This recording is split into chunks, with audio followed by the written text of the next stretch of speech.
Okay, so the time is 5:06. Let's start with the roll call attendance vote. Ralph Dormitzer, Ralph Dormitzer here. Susan Franklin, Susan Franklin here. Francine. You're on mute, Francine.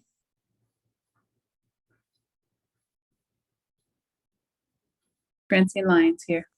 Great. Mike? Mike Dick here. Brian Host here. So the committee is here. The agenda for this evening is really to focus on the three open items from our capital budget request list. And hopefully everyone has received and maybe even had a chance to glance at Article 10 in the warrant that I circulated about an hour ago. This is updated to reflect the changes from the select board meeting of last night. And I just highlight a few changes on here.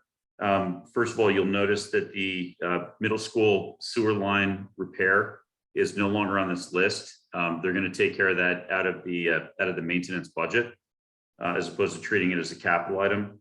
It is a repair. It obviously meets the threshold, but we're not actually purchasing anything new. And so that is going to be taken care of, but in that way. The second thing you'll notice is that the data center numbers number is now 389, and that came out of follow-up work with Ron Menard, both conversations and work that he did independently. He did go back. Well, first of all, he cut the contingency, which is $37,000. He's at a point in the project where like he has a lot more confidence in the numbers than he did at the outset, and was comfortable dropping that number entirely. And the second thing is that he did go back to Intrasystems and moved from a time and materials estimate on the service numbers, the configuration numbers specifically. If you recall, there was 30,000 allocated to each of the two data centers for a total of 60,000. So they cut $16,000 out of that $60,000 number. So the reduction here is 37,000 plus another 16,000, and that drops us down to this 389. So at this point, he's cut equipment cost, he has cut install cost, and he's cut the contingency.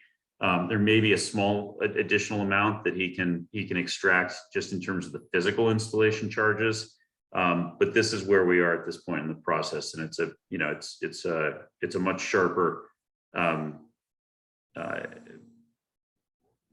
number than perhaps we started with. So that brings us down to 389. That left us at $25,722 over the amount of money that we had to work with. And so I had another conversation about that. And the solution that was suggested was that we fund the interactive smart panels by putting the maximum number that we could in the budget within the constraints of the budget, and then handling the other $25,722 using ARPA funds. And we can talk about that as a group, but those are so the idea is to fund the entire project, but to do as much as we can inside capital budget, and then that remaining $26,000 using ARPA. So if we'll discuss each one of these individually, but fundamentally, if everybody's okay with this combination of changes, this list as it appears in the warrant totals $1,404,000. That's $404,513. Okay.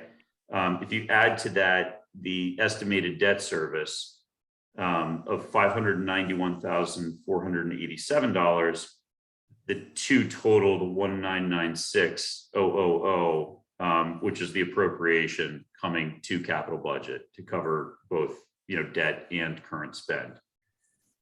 So that's how the numbers work right now in terms of what's in front of us in Article 10. And I guess I'd pause there and see if people just want to go through, each of these, or if you just want to jump straight to the projectors, or I'd open it for questions.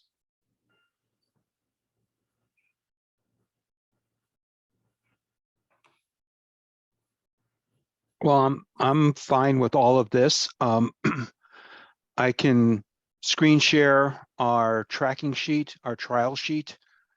If anyone would like to see the list again and how much we've allocated. And we Or can, you- hopefully the total's total.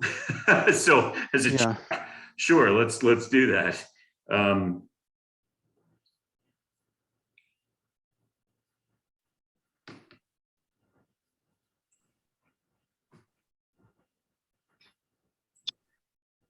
okay, so I have not updated our trials to include the smart panels or the iPads, which I can do. Oh, Yeah, this is the wrong one. I'm sorry. I have a hell of a time finding things with the town's profile and my own profile also on Microsoft. So I get mixed up. Let me try again. Sorry.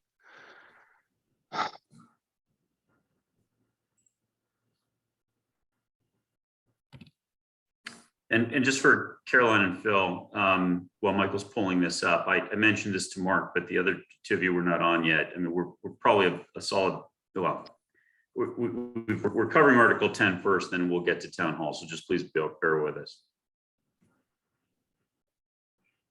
All right, I'm going to need a few minutes.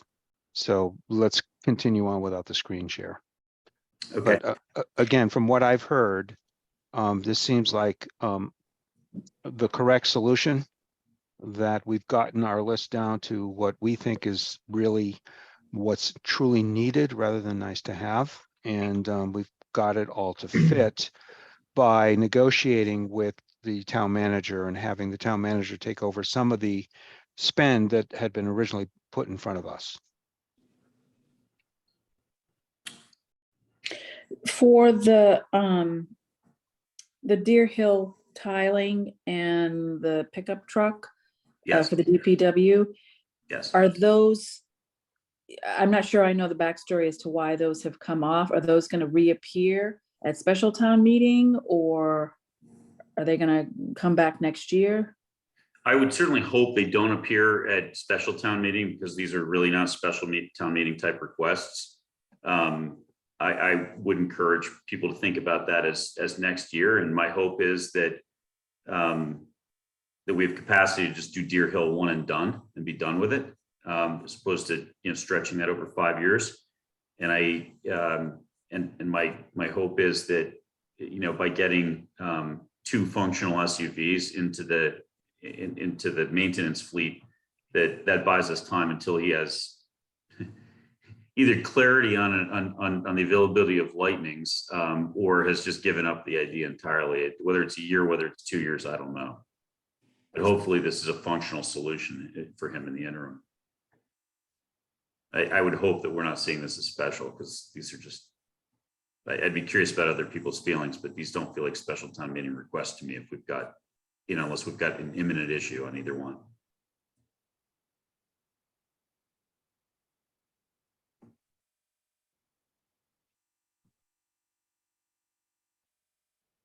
Any thoughts, Ralph? Nothing. I think it's a good solution, to be honest with you. Enough compromises made to make this all fit. I think that's terrific. You did great work. It looked impossible when we started, so this is quite an accomplishment. So Possible. And in fairness, what we were asked to do was impossible. I mean, we've prioritized what we can spend. There are a lot of very valid requests that have gotten cut here or deferred. So I'm not sure we actually solved it, but we did the best we could this year in the context of our funding. Susan, thoughts, questions? Well, I agree with your thought on special town meeting. It's a bad habit to get into, not using that meeting for the right purpose. And I'm also glad that we've gotten to this point, although it has not been easy, some tough decisions, but I think good decisions. Best we could make anyway. I feel comfortable about that. Okay, let's just sort of formally just discuss each of these items and make sure we're comfortable, because we're gonna have to vote 2 of them. So so first of all, the sewer line disappeared. I don't know if there's any further conversation about this. We're not being asked to vote on it because it's now a facilities operating budget line item. So unless anyone has any further comment or question, we can just leave that one be. Is that any thoughts, questions on that before we let it go? I'd let it go. Okay, Susan, let it go. Yes, let it go. Okay, Francine, Sam. Okay, Mike. Yep. Okay. Again, we don't have to vote on that because it's just moving off the list. And then we will pick up the IT and the smart panels after we do this, just reconciling balance, because we will have to vote those. But let's just see if we can get this balance to match and make sure all the numbers match before we vote this through. So looks like you dropped the Chromebooks in, you put the schools in at 155, 161. So that will drop to 129, 439, Michael, the 155 on. Yeah, both sides. And then the data center drops to 389, 259, which looks like you've already done. Yep. Okay, and that should bring us to line totals of 1404513, which you have, but the town doesn't. Why is that? The sewer line's still on the town side. Okay, let's cut that. And it looks like tile Wow. and the facilities department, vehicle, and the sewer line. So if you zero those, it should get us there. Yep. 1404513. Now the debt service in the spreadsheet is 571,487. The correct number is that's being used in the warrant, and I confirmed that this is the latest estimate. Is actually 20,000 higher, which was part of the curveball we were dealing with. So that should be 591,487. There you go. Okay. Okay, and that brings us to 1996. All right, so all of our balance is balance. And with that, we should go ahead and, well, what I'd actually like to suggest, because what I'd like to suggest is we vote the entire list as it appears in the warrant. And we can just read it off and then somebody can make a motion. But the reason what I'd like to suggest that we do it that way is because the numbers change based on the fact that we pulled the sewer line. And last week, the motion was to vote, numbers X, Y, and Z. And some of the numbers have changed. And so I just, for purposes of not having sort of a technical error in what we voted on it, I think maybe we just vote this entire group as it appears in the warrant. I don't know how people think about that, or how people feel about that, but that seems like the cleanest thing to do. Yeah, as long as it's clear to advisory, who will be looking at our approvals and the select board.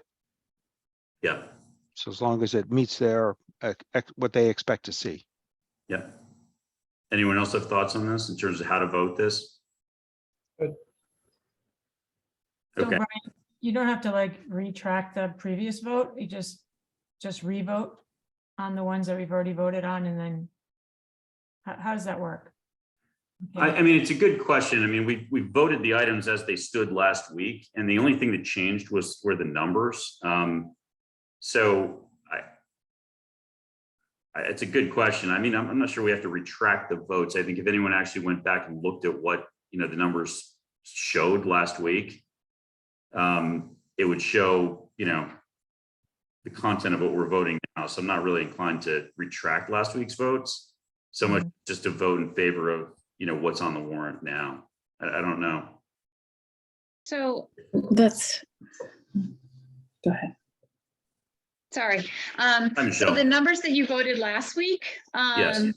were more based on the content. So those are fine. I think you just have to vote the 2 additional items that are on the warrant tonight. Okay. And that'll be a clean vote.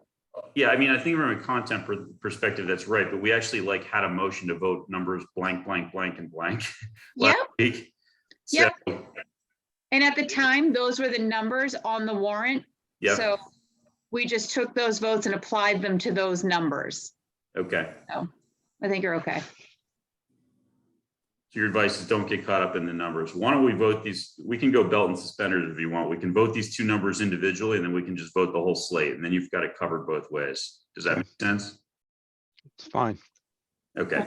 A quick question, Brian. We got caught, I think, last year by having the town borrow the money, for example, for the front end loader, rather than actually spend the cash. Do we need to be specific, more specific going forward here so that we don't get caught finding we've got a substantial debt obligation, which takes away from the capital budget available monies? Is there any need to do that this time and to be more specific? Okay. So first, it's news to me that we borrowed for the front end loader last year. I know we borrowed for a front end loader about 5 or 6 years ago. It was a backhoe loader. Is it true that we borrowed for the loader last year? That's what I understand. Now, I'd have to go back to the town manager's report, but my recollection was he said they did. But anyway, that, whether that was it or not, it's ironic that we were surprised to see this $500,000 borrowing showing up on our balance sheet. So that's the only question. I'm just very concerned about when we borrow, we expect it to come out, when we actually raise or actually identify how much money we actually have left, we usually expect it to be cash, and then everything we buy is cash. It may or I don't know. It's all coming out of the capital stabilization fund, which I assume is cash. So it's Isn't that actually, right? it's actually not. So if you, okay, this is drawing on an interesting point. So in the past, we have identified the source of funds, okay? And generally speaking, that had been capital budget for all the town items, and then stabilization funds for the, or the enterprise funds for the enterprise capital projects, okay? There are no enterprise capital projects this time around, just as I understand it.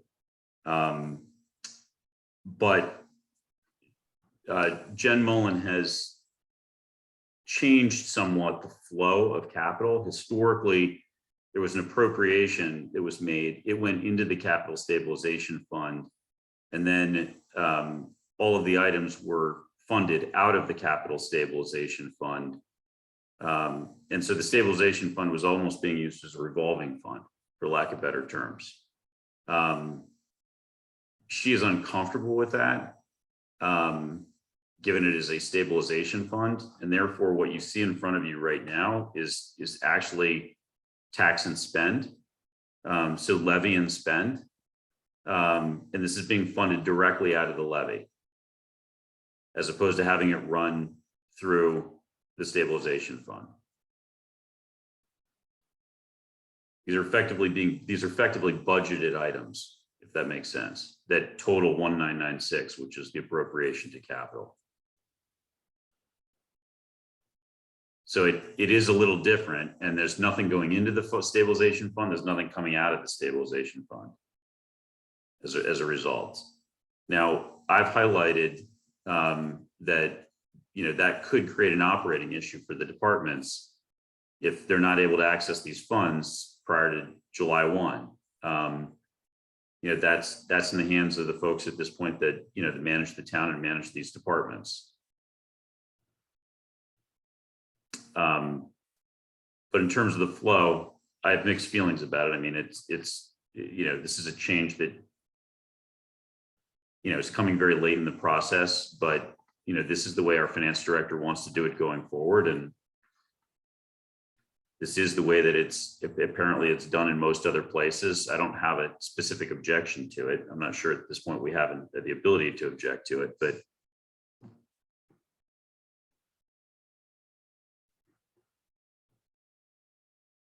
so long-winded answer, but no, it's not going into the fund. It's not coming out of the fund. I mean, these are being funded out of cash. I'll pause there and then circle back to Ralph's concern, which is the potential for somebody to borrow against, these and then spend the cash somewhere else. So we should probably address that. Well, we should address it, probably, but just breaking these into two pieces, does anyone have any thoughts that they want to share with regards to, Jen Mullins changing of the sort of the funding flow? I think I'm now totally confused. Because I was under the impression that the capital stabilization fund receives an allocation by vote of town meeting, and that all of our approvals are based on that number coming out of the capital stabilization fund. I feel that all of our work in reviewing and balancing and asking questions and getting answers is really circumvented by borrowing. I mean, the whole point of our committee is to make sure that the money being spent is being spent prudently. And that if we're got a number of, call it $2 million, and the town goes ahead and spends 2.1 million, then what's our purpose? So my inclination, if I understand this correctly, if I understand the funding mechanism, is to specify that all recommendations are to be paid by cash and borrowing is not recommended. Okay.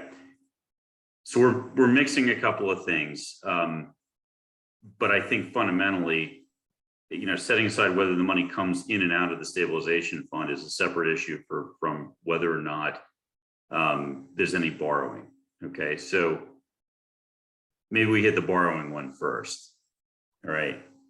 The warrant has had language similar to this for years now that, the town, I mean, if you read the exact language, it does include the ability to borrow, right?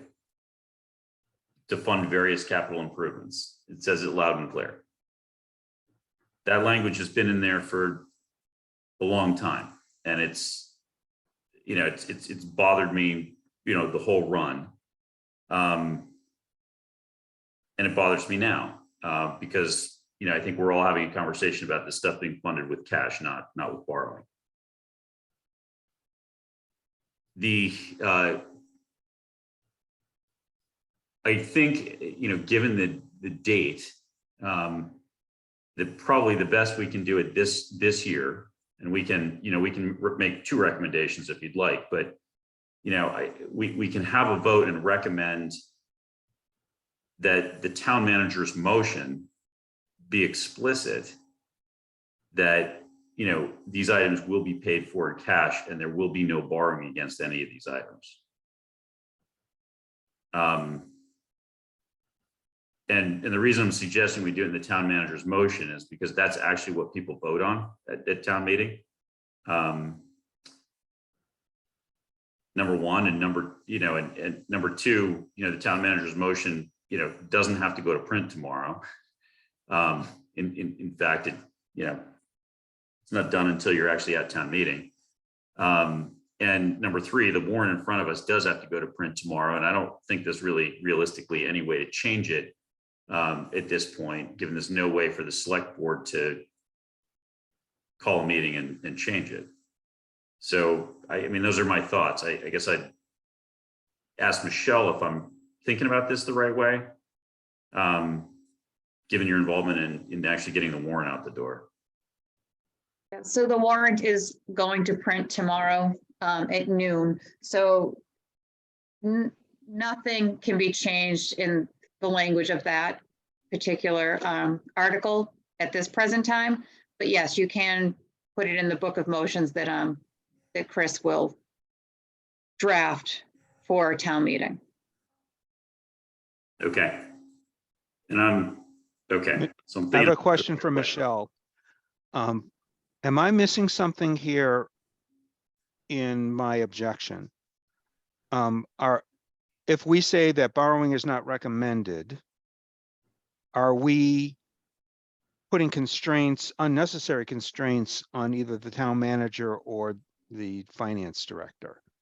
Is it the case that if this committee recommends those line items for spending, is that the end of it? And we just have to, a capital budget committee have to sort of fall in line and accept how the town manager or the finance director choose to either spend cash or borrow. Well, I don't have a great answer for that, Mike. I do believe it does go back to the finance director and town manager on how it's actually, what the mechanism is. But I should get further clarity for you on that before.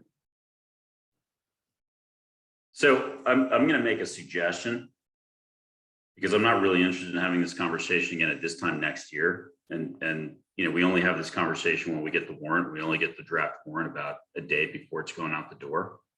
I think we as a committee should actually think about having a motion and a vote that the language for all future warrants be changed so that there is no ambiguity and there is no flexibility to borrow to fund things where, you know, we have budgeted to be paid in cash. It's just preposterous. Sorry. It's, let me find a better word. Now that you know what I really think. There's no point in working to budget the cash that we've been appropriated if the town has the ability to just then turn around and borrow more, or borrow it and spend the cash somewhere else and then deduct the debt service from the capital appropriation the next year. That makes absolutely no sense. And this language should be struck from all future warrants. The warrant should be absolutely clear how this is going to be funded. Okay. I think that if you read the language, it is clear, and you're right, this language has persisted for as long as I can remember. It says, Yeah. to see if the town will vote to raise and appropriate, transfer from available funds and or borrow pursuant to any applicable statute a sum of money to fund various capital improvements, capital projects, et cetera, et cetera, et cetera. So the words and or borrow pursuant to any applicable statute of sum of money means that in fact they have entire latitude to borrow the entire thing. Correct. And then use that money for some other purpose. So that is the problem, basically. And it has, Yeah. and I think we're seeing it where we used to be quite specific at one time about all this, and that was out of cash. And if we wanted them, if we actually were recommending borrowing, we'd say it. But the assumption has now been that it's entirely at the discretion of the town manager and the finance director. So that's where I'm coming from. And I'd like to see it changed. I don't think there should be that kind of flexibility on a $2 million budget where you can just do anything you want with it. And we work very hard to try to make everything fit, and then the town doesn't try to fit anymore. So it doesn't feel great. So anyway, that's all. It hasn't happened yet, but pursuant to this language, it has the ability to happen. And given that we've removed the funding sources from the chart, you know, it really opens the latitude to be misinterpreted. So I think the way we deal with this is have two votes. Number one is to vote that a recommendation that, you know, all of these items are voted contingent on them being funded with cash and not debt.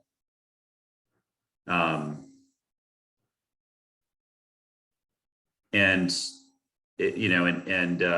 secondly, a vote that this language be and that be reflected in the town manager's motion explicitly. And then secondly, that this language change in all future warrants to remove the and or borrow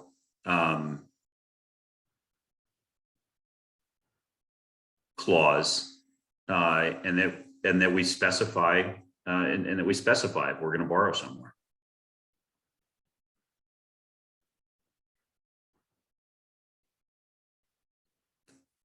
Or we add a column that specifies that we're going to specify each item, whether it will be cash or specifically whether it will be cash or borrowed. What do people think about that? I think Well, the assumption always was cash, except when we said borrow. That's exactly how it used to be. So. Right. Yeah. Susan? I agree with the concept that we're discussing. I'm not sure I have the mechanics figured out about how to do it, but are you saying that if we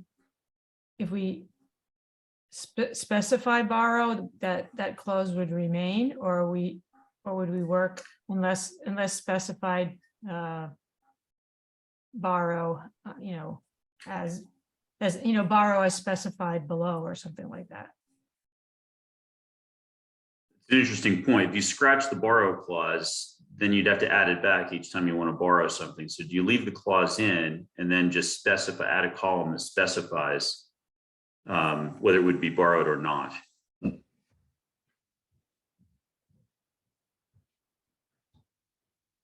I drafted a motion which doesn't include this last bit of discussion, but we could use this as as something to pick apart and change. If you want to move ahead with this exercise. Yep.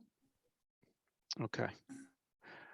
Capital Budget Committee recommends that future town meeting warrant capital expenditure articles are taken from cash allocated by town meeting to the Capital Stabilization Fund and remove borrowing as a means to fund capital expenditures. Okay, first, the cash isn't going into the it's not going into the stabilization fund anymore, so you got to scratch that. And we can't remove borrowings because we may choose to borrow at some point, but it should specify explicitly whether each item is funded in cash or borrowing.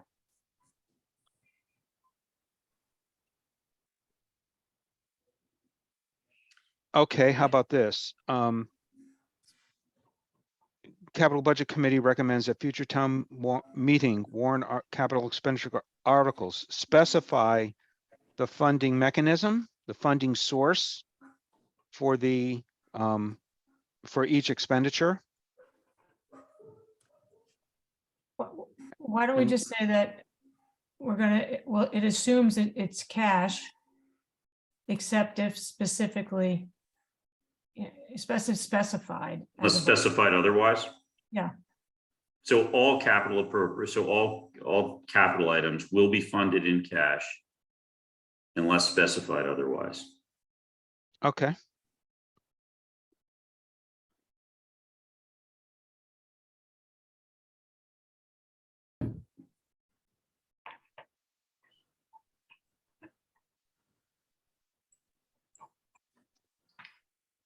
So here's what I have. Capital Budget Committee recommends that future town meeting warrant capital expenditure articles be funded in cash unless specified otherwise. Good. And who specifies? How about this, where you say cash, say and not debt. Let's make it clear. We fund it in cash and not debt unless otherwise specified. Below. I mean, Michael's point. I'm sorry? Well, to your point, you're saying where is it specified? It would be included in the table below, right? Or in the. I'm sorry. Before we start drafting motions, should we get the opinion of our finance director and town manager to make sure what we're doing is actually binding? I'm trying to get a hold of Jennifer now, not successfully, but Yeah, the short answer is it's, I don't think we can bind. This is our recommendation. there's also a question here from Corey Evans, if you'd like for me to read it. Please. Oh, it's much of what I just asked. It said, I would recommend waiting for the finance director's feedback. Most vendors work on terms and this might prevent town from purchasing needed items.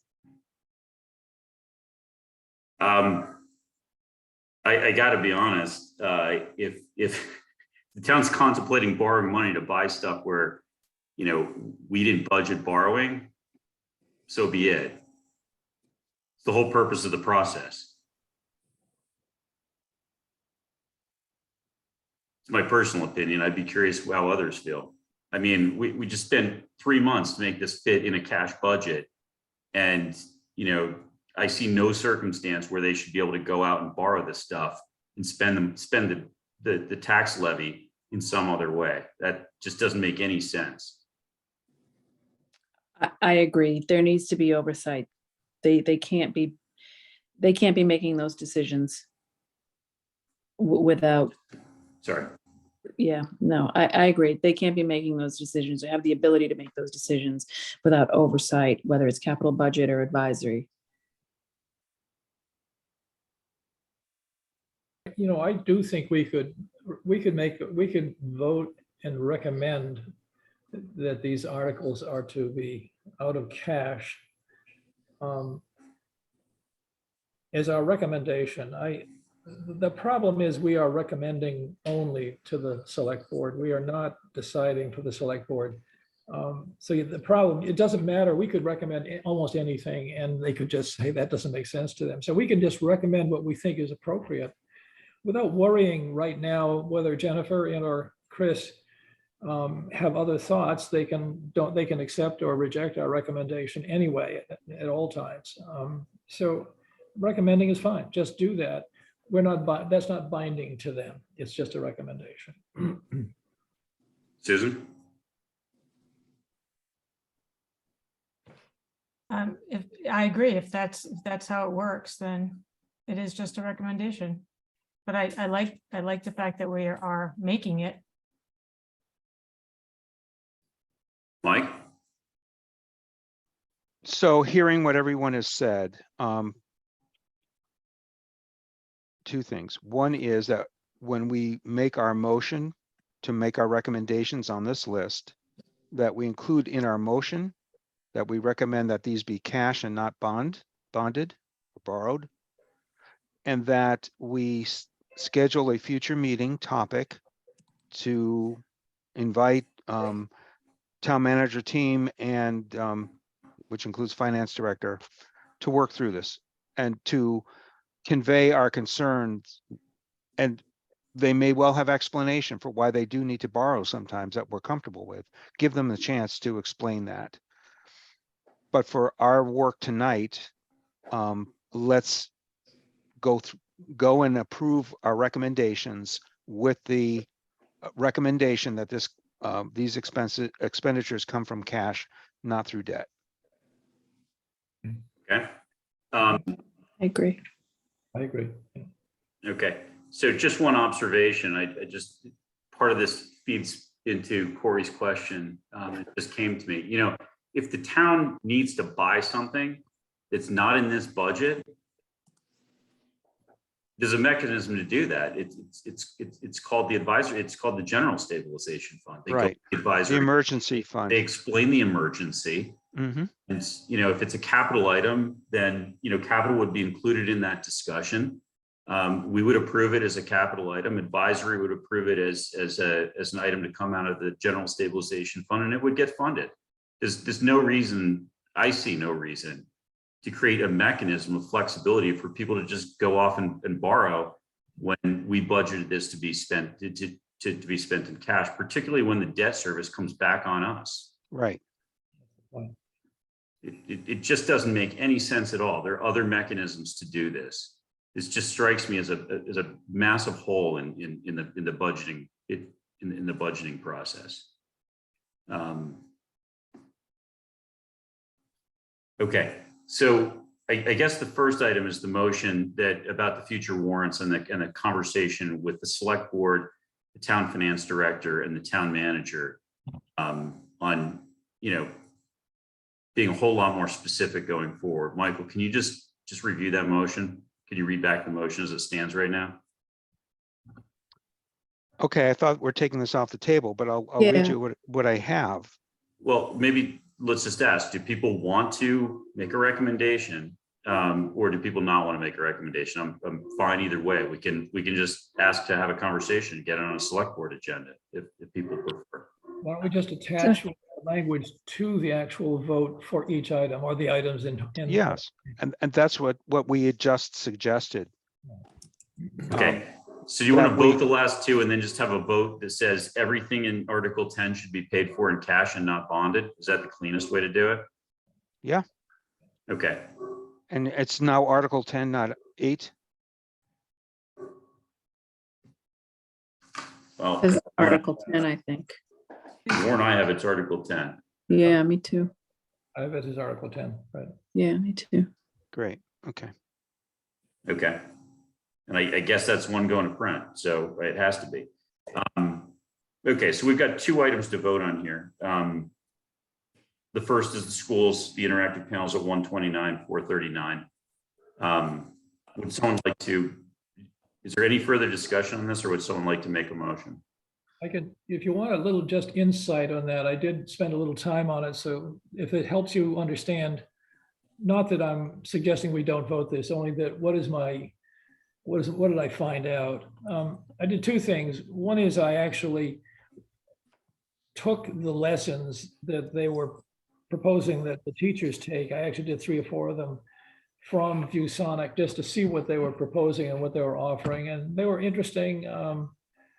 I felt I think the teachers will find them a little complex with the number of options they have, but it certainly is, it's like actually a paint program or Photoshop in its complexity, the number of things they can do. That is, the number of pencils they can have, the number of images they can create, the ability to pull in things from the internet, the ability to pull in things from kids' laptops and so on. So there's a lot there.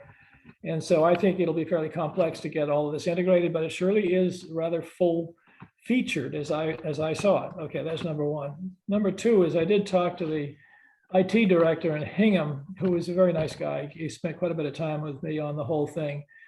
And his general, and they bought ViewSonic. So they did it also. They have 70 of them and they bought them a year ago and they've all worked fine with no known difficulties. So you've got to know that. They actually came in initially through the special ed group who took special courses to actually understand how to use these effectively. He wasn't as sure that the general teacher population was as familiar with them, but he said that perhaps they'll get there at some point. I think that what he said was the key thing that was their decision on ViewSonic, and he said they looked at 3 or 4 different vendors, and he said the distinctions on the hardware side were irrelevant. He said they're all about the same, so hardware was not the determinant, it was software was the question. And apparently there was a specific application that ViewSonic did better. It's called My Whiteboard Software Integration, or whatever that stands for, that apparently swayed the interview, or at least the reviewers of the various options. So it came down to they're pleased with them. They felt they were not the most expensive. He said there were a couple that were more expensive and a couple that were less expensive. So that kind of gives you a picture that they are happy with them. He had not considered the Taiwan question, but he did say that he expected probably all of these. Certainly the flat panels are coming from Taiwan, although I'm not sure that's true. I think a lot come from Samsung and South Korea, but nevertheless, they were not concerned about the Taiwan source and the potential that source would evaporate. And the only other interesting point was they do not buy iPads or Chromebooks for their students. They are expected to provide their own. That was another interesting thought. We may have reasons for doing it here, but they don't do it there. So that's all I have. Very helpful, Ralph. Thank you.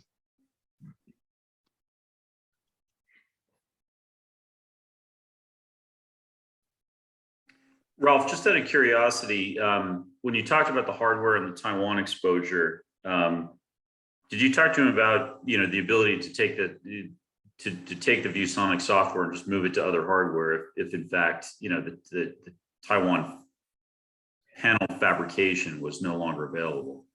No, I did not. And that gets to a much more technical question of what's firmware and what's software, as you probably know. I suspect some of what I saw when I took the lessons, some of that looked to me to be firmware. In other words, manipulation of things on the screen itself looked more like firmware to me. But it's more technical than he could probably even answer himself. Most people don't understand that distinction anyhow. So I don't really know. But But it is the fact that it's apparent that other vendors did not specifically have the applications they wanted. At Right. least not up front, they didn't, so. Right. And you're certain at one point these ViewSonics were running on LG panels? All of the initial ones absolutely were LG panels, but Okay. LG stopped making them about a year and a half ago and went to QLED stuff. So they stopped doing pure LED, as many vendors have stopped doing. So what everyone's selling now as well as, in the way of these panels is the older LED technology where you've got an LED illuminating source behind the panel. And then you have basically filters that actually create the colors. If you're buying a television today, you'd probably buy an OLED television where in fact the LEDs themselves are the emitters. And each one has a different color. So it's a very different technology today. But this is the older technology, but all of those panels are of the older technology. Big disadvantage of that older technology, more UV constantly coming from the back of that panel. So that's the disadvantage of them all. And also, no, you don't get good dark screens.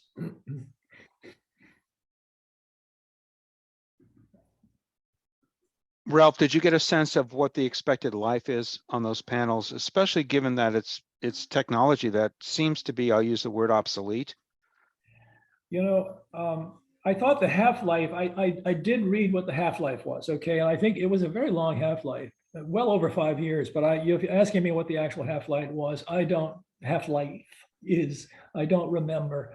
But it was beyond 5 years for sure. And I can tell you that in 5 years, they're not going to be doing this technology, that's for sure. They're going to go OLED for sure, or maybe even a new version of OLED, which is even more sophisticated.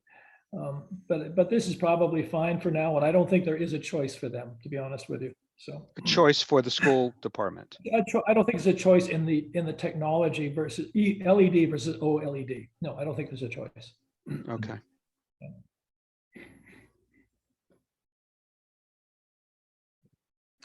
Okay.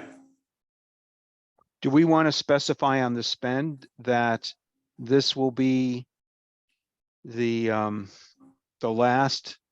I don't want to. What I'm trying to do is put in a 5-year moratorium on new smart panels, trying to head off a request to go to OLED when they become available, under the concern that these are now obsolete, even though they might be 3 or 4 years old.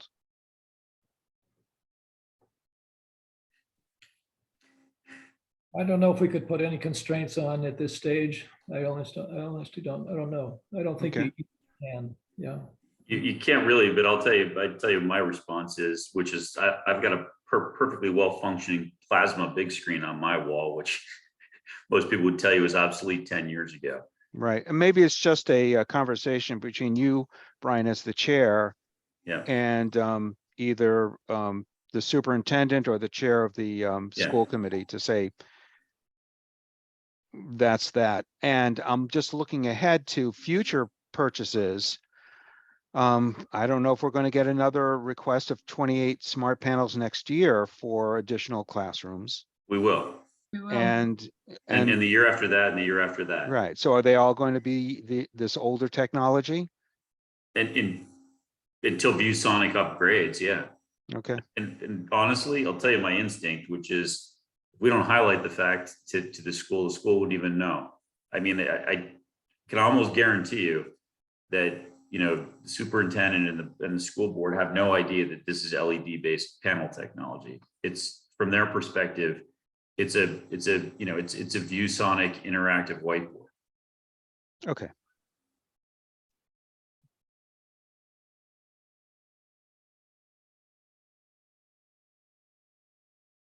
Just my instinct. I could be wrong, but I mean, I don't know what the display technology is on the iPads they're using, and it's probably changed 5 times, over the course of the life of iPads, but.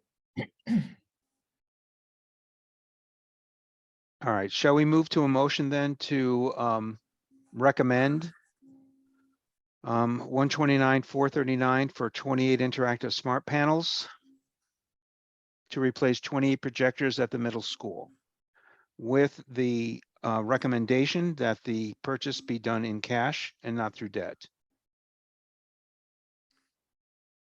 Is that a motion, Michael? Yeah, So moved. Second, Okay. Any further discussion? So I just wanted to clarify, I thought we were going to approve these couple of items that we did not finish reviewing last week that were still open. And then we were going to go back and then just do one sort of consolidated motion that all of those things we've approved would be in cash, that we weren't going to then do these 2 or 3 individual ones, say they're in cash, whereas last week we didn't say that. I see. Do you know what I mean? Yeah, I mean, no, and I hear maybe what if you're you- saying, Francine. Yeah, no, that makes sense. We're just trying to be consistent. Yeah, that's what All yeah. right, so can I withdraw the motion, make a new one? That Capital Budget Committee recommends the purchase of 28 interactive smart panels for a total of 129,439 to replace 28 projectors at the middle school. Period. Do we have a second? I second. Do we have any further discussion? All right, I see no further discussion. Let's do a roll call vote. Francine, Francine Lyons, aye. Mike, Mike Dick, aye. Susan, Susan Franklin, I. and Brian Host, aye. The vote is 4-0. Ralph, would you like to give us a smile, thumbs up? I'll do a thumbs up, okay. All right.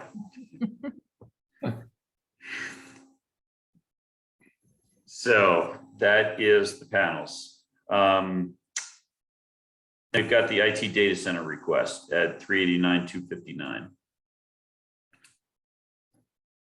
Any thoughts, questions, concerns, any discussion on this? I just want to point out that Ron Menard has done a tremendous job in answering our concerns, particularly Brian. I mean, Brian is the subject matter expert here. And he and Ron really got deep into the weeds, and Ron went away from our first discussion with a set of really sharp questions to ask his vendors. And the result was the reduction that we just saw of several tens of thousands of dollars. So I think this was a really good effort. And Ron is just terrific in being open and concerned and trying to achieve the same thing that we on the Capital Budget Committee try to achieve. I would definitely give Ron a Purple Heart in patience. Right. I mean, we have spent a lot of time pressing him on this request, and he has spent a lot of time independently pressing his vendors on this request. A lot more time than any of us would like, but you know, we got to a better place, and it's allowing the whole thing to work. So. Throw in a couple of thoughts, if I may. I compliment you guys for all the work you're doing on that, and also Ron. I believe that we need a migration path clearly to the cloud, and we don't want to be replacing all this equipment again another 5 years and still not be in the cloud. And although that's part of his plan, it's more vague than I would like to see it. I'd like to see a very definitive program for some way to move some of this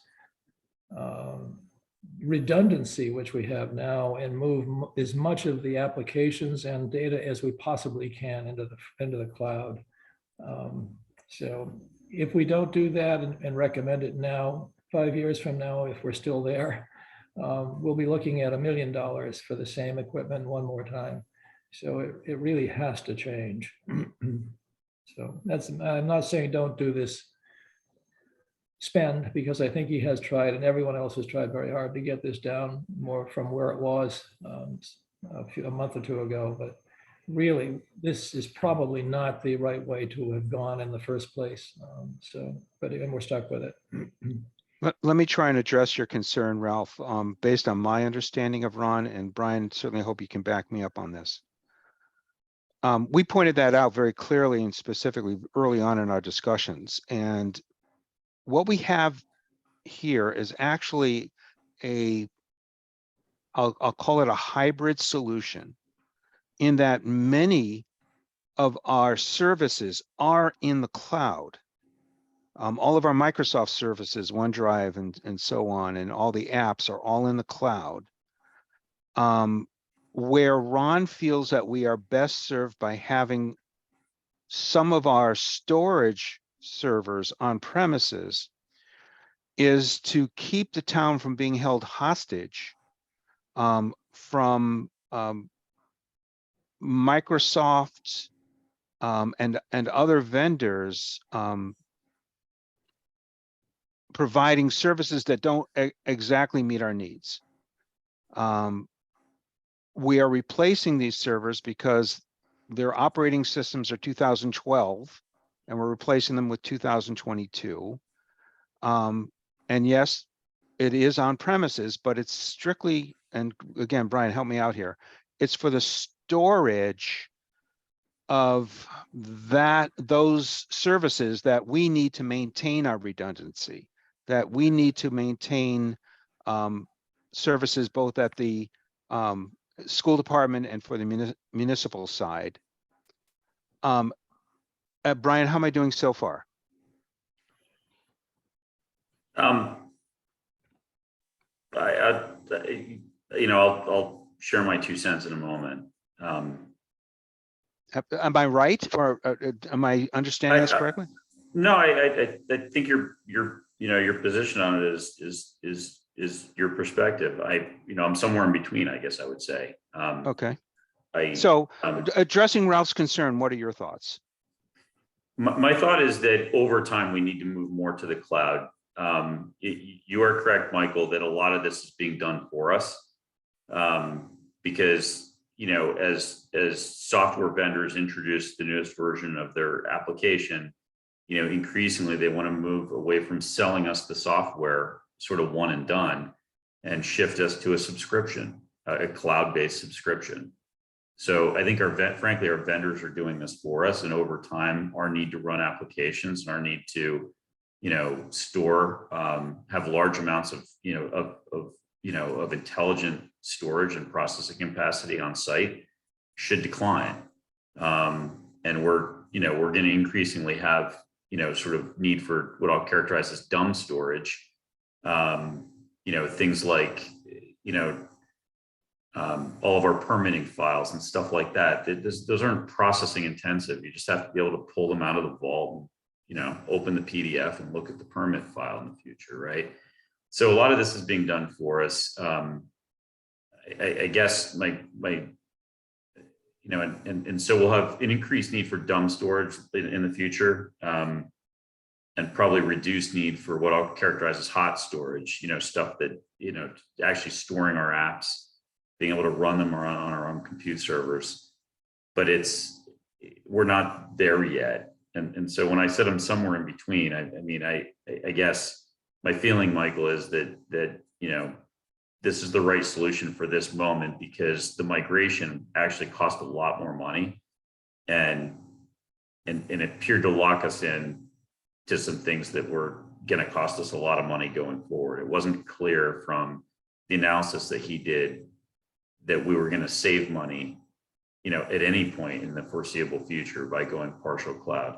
But I do share Ralph's view that we do need to go clouded in some way at some point, increasingly in some way at some point in the future.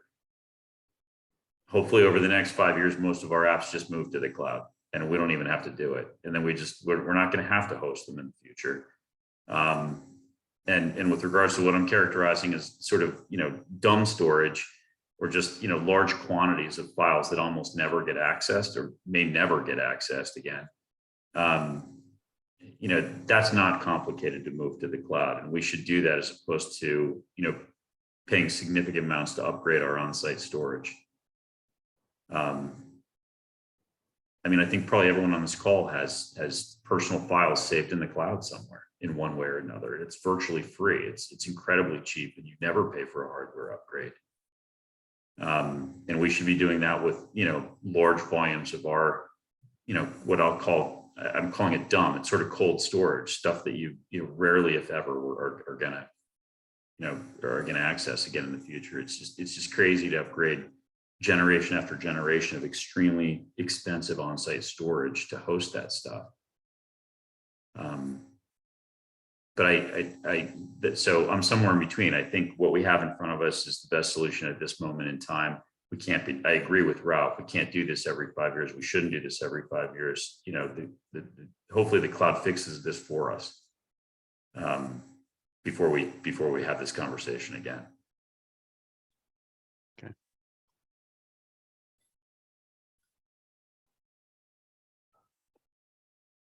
Anyone else? Susan, any thoughts? No, I'm in agreement with what you just said, and I think I brought it up a couple times in the meetings with Ron about moving to the cloud. So well, I think we're all on the same page on that for the long term. Yeah. Francine? No, I agree with what you're saying too. I think my bigger concern stands that, we ask all these folks, in fact, to come up with a 10-year, give us their 10-year plan. And when you look at ITs, what they're projecting for, you look back at history, what they had projected for last year and this year in terms of a request, compared to the actual request was much, much higher. And my fear is that's going to happen again. And so that's my bigger concern, actually. One thing Ron that's did mention as coming is the need, or I'll use the word need, to split the town's domains from 2 to 3. Or actually, no, I'm a little bit off there. Right now, there are 4: police, fire, cohassetma.org, and schools. And he's looking to add a 5th, which I believe is for, and correct me if I'm wrong here, Brian, for the volunteer side. I don't know if it's the volunteer side of the town, but a bunch of people are using, are commingled with the school right now that probably shouldn't be. Right. So that's coming. And we know that. It's whether or not our committee agrees that it's necessary, but that we can seek in the near future. Yeah, Michael, I didn't get the sense. Sorry, I didn't get the sense I was going to drive a hardware request. These data centers will support that. Okay. Sorry, Francine, I cut you off. No. I was just going to say, and IT is certainly not my area of expertise by any means, but I guess you're making my point, Michael, and that is, if that's something he's looking at and it shows up next year and it's not an insignificant cost, it's not something that he's projecting now, I think, in the 10-year plan. And at least for me, I'd like to spend more time on what people are presenting, because if they're just throwing numbers in there just to give us something to satisfy us and not really being thoughtful about what the next year or 2 is, or needs are going to be. And I understand they change. 12 months is a long time before they have to ask something else. But this one in particular really bothered me, where there was no choice, but we had to approve this because the SLAs were running out. So we had no choice but to approve this. And I don't like not having a choice when it hadn't been raised previously. Okay. So anyway, I don't need to belabor that. So It's just perfectly fair. Right. And there are substantial requests, but the last conversation, that Michael and I had with Ron trying to iron this out, started with a very clear, message that we just don't have the capacity to be, funding $300,000, $400,000, $500,000 IT requests year after year after year. Right. Right. And A lot. it was just very explicit that, we just don't have it. And so we really, really need to, tighten these requests on the IT side. So hopefully the message is received. Do we want to craft some sort of message to town manager that our committee is looking for a 10-year plan for IT, a 5 and 10-year plan? Let me amend that. And that we'd like it by, and we could specify a date. Yeah, I wouldn't do that tonight, and I wouldn't vote. Yeah. We want to ask the town manager to, and get back to Ron and just say, look, we don't want to be doing this down to the last minute at every town meeting. Like, you need to really figure out your plan and lay it out. Yeah. But we know what's coming and we need to start early. Okay, I thi- well, Yeah, yeah, and I think that ought to be part of another conversation too, which I think we've talked about on this committee, whereas when folks come back to us the next year as part of the next cycle, okay, those items that we approved, well, where are you? How much did you really spend? Because we never have a postmortem, like a look back or something. Like, did you really spend the $389,000 or not? I know we don't have a lot of time on this committee, but some sort of high level, Right. what, Update on where we are with the yeah, spend. exactly. So before you ask for more money, did you spend what we gave you? And if not, why? So anyway, that's all. It's a good way to start the next process. The next cycle, that is. Yeah, Update on where we are from the last one. yeah, yeah. Do we have any further discussion on the request that's in front of us tonight? Okay, would somebody like to make a motion? well, I'll move to recommend 398,259 to upgrade Cohasset data centers. All with right, new- Michael, Yeah, I think it's the three. number, if you Yeah. could reread the number, you said Yeah. 388, it's 389. thank you. Good. Move to recommend $389,259 to upgrade Cohasset data centers with new servers, storage networks, and fire suppression. Okay, my understanding is there's no fire suppression on this. Okay, then that's old information that we had. To upgrade with new servers and storage networks. Yeah, and even if it does include fire suppression, that would be part of upgrading the data center on Okay, language. So just scratch the fire suppression, because I don't think Yep. So I'll read it one more time. Move to recommend 389,259 to upgrade Cohasset data centers with new servers and storage networks. All right. Do we have a second? I second. Do we have any further discussion? All right, no further discussion. Let's do a roll call vote. Francine, Francine Lyons, aye. Mike, Mike Dick, aye. Susan, Susan Franklin, I. and Brian Host, aye. So the vote is 4-0 in favor. And Ralph, can we get at least a grimace?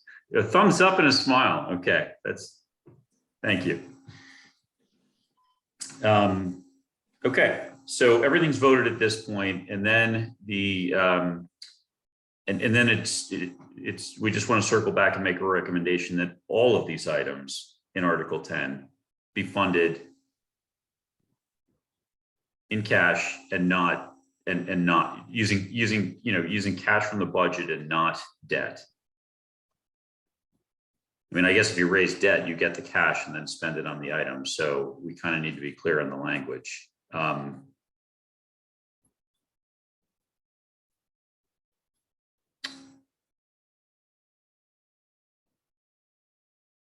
So would anyone like to make such motion? I need to see the warrant article. What is the actual name or label on Article 10? It's Article 10, capital improvements budget. Capital improvements budget. Yes. Okay. I'll move that, move to Capital Budget Committee recommends that all line items in warrant Article 10, capital improvements budget, be funded with cash and not be funded with borrowing.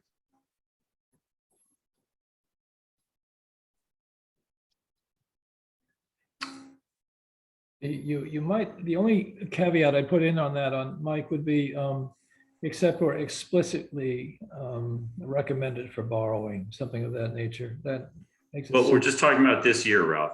And I understand, but in a broad sense, it's helpful that for them to see that in fact, that we're not taking away the right to borrow. We're just saying, except where we explicitly recommend it.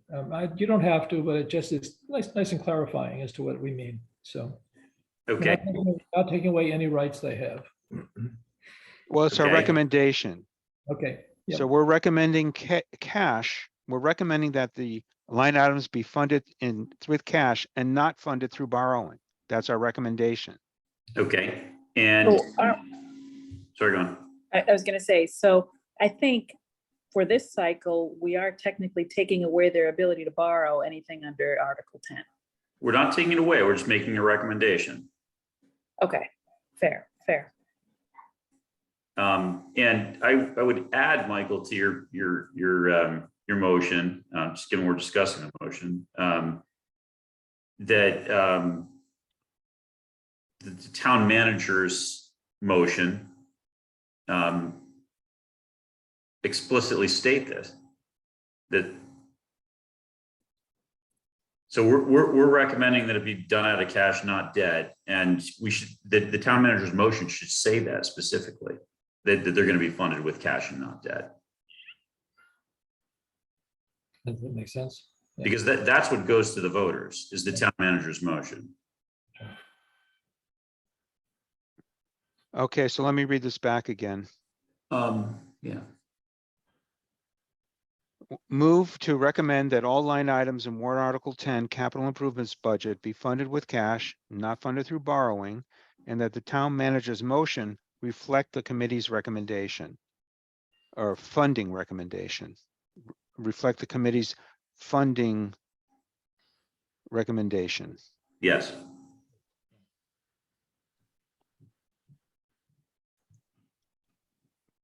Does that sound good to everybody? Yeah.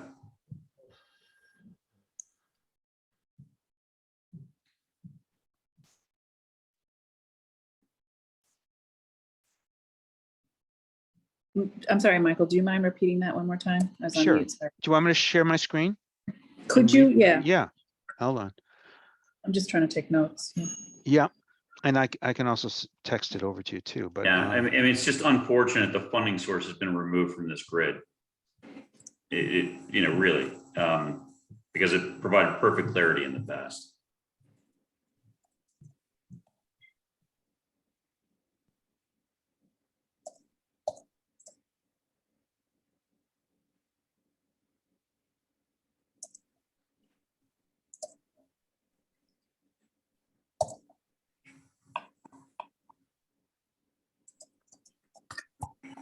Okay, so it's just this last piece there, this last one, move to recommend. Yeah.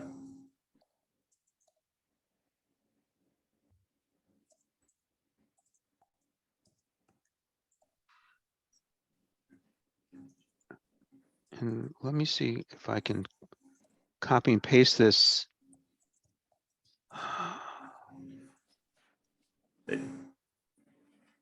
I mean, it's fine where it is, Michael. I mean, Yeah. we're really just talking about the last sentence, the move to recommend that all line items. Okay. Yeah. Everyone I okay just- with the language here? Ralph, are you okay with it? Yeah. Susan? Yeah, I'm okay with it. I might have said project numbers because that's how they're listed and not line items. but- Oh, okay. Okay. Well, I'll happy to do that. Is it all project numbers? All project numbers. Or- Say 1 through 11. Yeah. All All projects numbered number one. number 1 through 11. Yeah.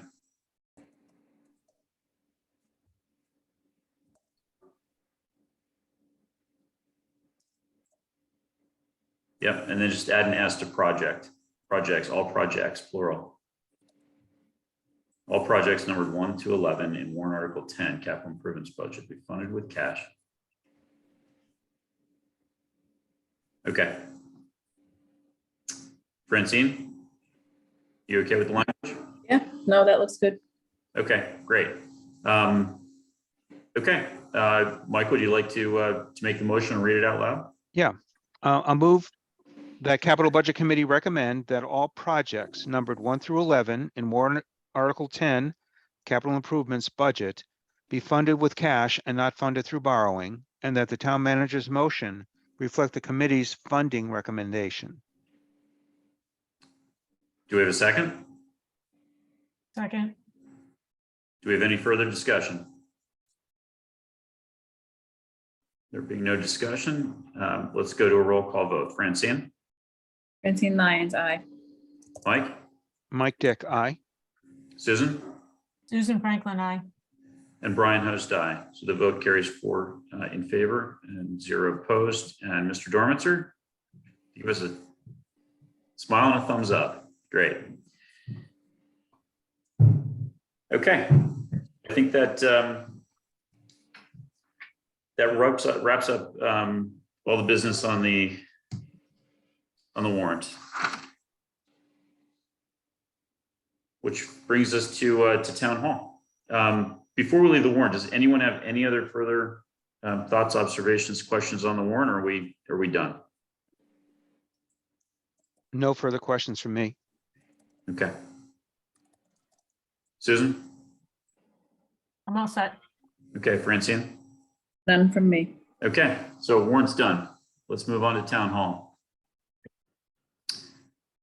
And just in fairness to the town hall committee, first of all, thank you for your patience. We're just cleaning up the warrant.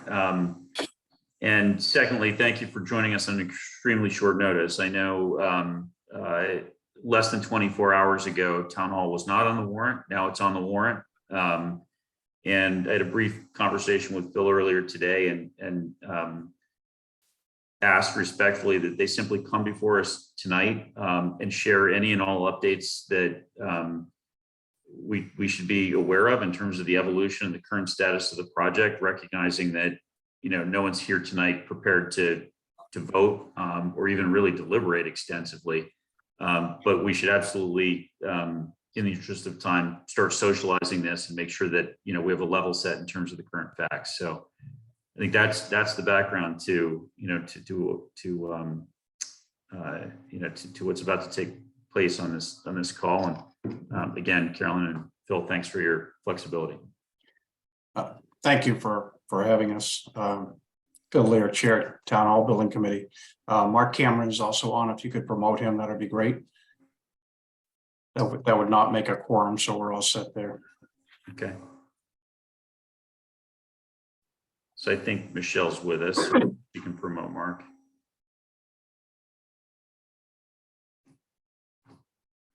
I do not have control of this. Participants 12. I thought you had control of everything. I do not. That's an absolute myth. That's an urban myth I'll be the first person to debunk it. or suburban myth. You should have screen sharing ability. Is that what you're looking for? Now, Michelle, if you could promote Mark Cameron just to be a participant, that would be great. Oh, I didn't even see him pop in there. Sure thing. Oh, Thank you.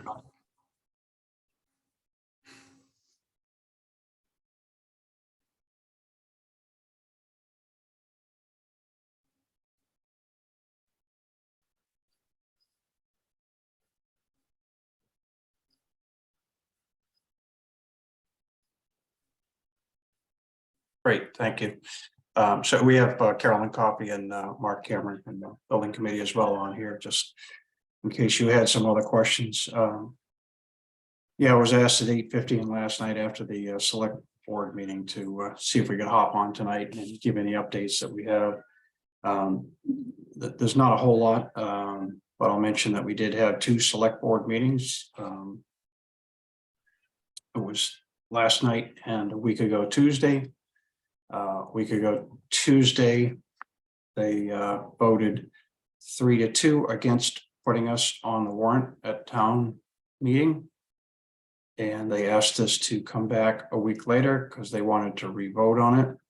And last night they voted, and I think it was 4-1 to get us on the warrant, and then the debt exclusion vote was 5-0. You'd have to ask them why that went that way.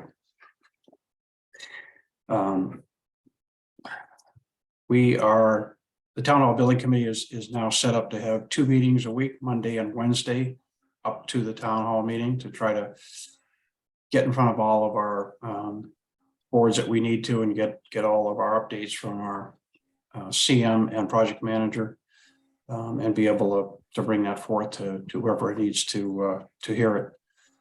So we're trying to make ourselves as available as we can, moving up to town meeting. The bids, or the sub bids, are due this Friday.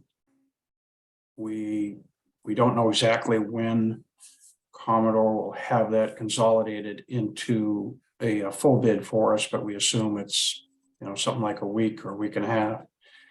And our plan is, as soon as we get that, is to have a full presentation for you, with our project manager on board to present it to you and answer any questions that we might have from there. That's really about it, unless you have specific questions for us. I guess I'd have 3 questions. I'll just lead off. The first is, whether or not we are, and look, maybe this is just pure speculation, we shouldn't, but is it the sense of our advisors that we're starting to see any softening at all in what had been a very tight pricing market for construction? Yeah, I'm sorry. I would think so. Mark, you may be able to answer that better, but we're getting an indication that, just by the amount of people that were showing up for the bids, that the market was softening up some. Yes, and excuse me. And as a municipal project and being public, it's highly unlikely that it would be stopped in the event of a significant economic change in temperature. So it provides stability for the subcontractor market, knowing that once this project is approved, it would be going forward and not stopped. Whereas, a private investor could stop a project at any time. And I do think it is a good time in terms of just generally buying out a job. It is a good time right now, as there is some softening and the stress is easing up a little bit on this market. Okay. I guess we'll see the numbers when they come in. Hopefully they reflect that. I guess the second thing is recognizing that perhaps not all the members of the Capital Budget Committee have followed the evolution of the CPC funding. Can you just give an update to the committee, all the members of the committee, and also whether or not you anticipate any further discussions with CPC in terms of revisiting that, or if sort of everything's on the table and we've got a month to figure it out? Yeah, none of us were at that CPC meeting. Okay. Oh, I'm sorry, Carolyn, were you there? Oh, Mark was. No, I was there too. I apologize. You're right. Do you want me to address it? Sure, please. Thank you. The board appeared to be unanimous in its like of the project, but was concerned about tying up the resources of the CPC for years on end. Their unallocated funds were spent or were attributed to projects over the last 2 years, $3 million worth of project, or 2.9 million for projects over the last 2 years. And so they only had about $500,000 left in unallocated funds. So they felt that they would have to bond all of the revenues, or all of the funds that would go toward the project. And a $4 million bond, for example, would depress their available cash flow from an annual 685 down to 200 and something, and they wouldn't get back up to their 685 level for 13 years, and they did not want to handcuff themselves for being able to help other projects for that long. So the discussion was not so much about the town hall project. That didn't seem to be a problem. They voted 7-1 on the $1 million motion, and the one person who voted against it thought that it was too little money. And it was really just an allocation of resources. Is Okay. that fair, Mark? Yeah, so I think it was about for every 1 million that they were roughly every 1 million that they would give us, it would tie up their historical portion of their resources for 3 years. And felt that the town's budget should take care of it a little bit more than CPC. They felt that the CPC project should go toward things that don't have other sources of funds, and that the town had the opportunity to bond this. But they did want to make sure that they did provide us with some support to show us the CPC support of the project. Okay, look, I just think the key, that's helpful. I think just the key for the broader capital budget committee is to understand that, you know, whatever this project costs, CPC is picking up $1 million of it. So we're really looking at excluded debt largely for the balance of the project, whatever that would be. And the other question, the last question I have, at least for now, is it's my understanding that there's that we're going to get some additional information next week with regards to the foundation under Old Town Hall. That we'd probably want to get an update at that point in time. Is that the right way to think about that? Yeah, we really don't know. The engineers have been in there doing some digging and testing, and you know, I've only been CC'd on a couple of the notes, and yeah, we just don't know what's involved in that. It may be nothing, but Okay. you know, their exploratory digging right now was showing some concern, but yeah, we have no information beyond that. Okay. So just on that, I mean, is the timing right? Like, we should know more next week. Is that the right way to think about it? I didn't see any timeline on this, but Okay. when we do, I would expect in the near future, we'll see something. I mean, it's it's nothing earth shattering and alarming that it's really limited to the area of the connection to the existing annex. Okay. So yeah, more to come there, and you know, it would be wrapped up in any cost for the work there would be wrapped up in our budget. Okay. That's really what I wanted to understand. Like, numbers we get back Friday will be adjusted in some way for whatever we learn next week. And the next set of numbers will reflect that, whatever needs to happen there. Yes. Okay.